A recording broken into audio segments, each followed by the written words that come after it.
All right, so now I'm going to walk you through the actual organization steps. And so let's just take a look at this desk. As you have seen, as you see, I have cleaned the desk. As you see, I have cleaned everything off the desk except for the laptop and the printer.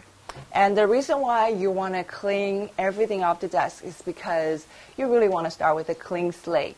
And I also find that it's very effective that when someone sees how clean the desk is, they really start to become more selective in terms of what they actually want to have on the desk.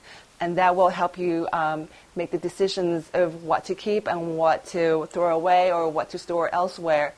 It will definitely help you make those decisions later on.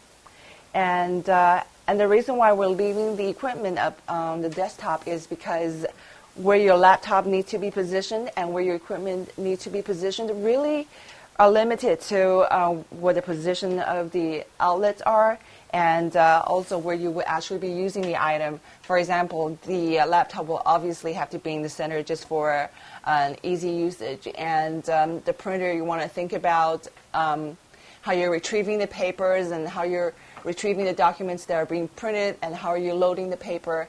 And for a right-handed person, this is a more ideal position, and also since it's a bulky equipment, you really want to just keep it more in the corner so it leaves you more immediate workspace.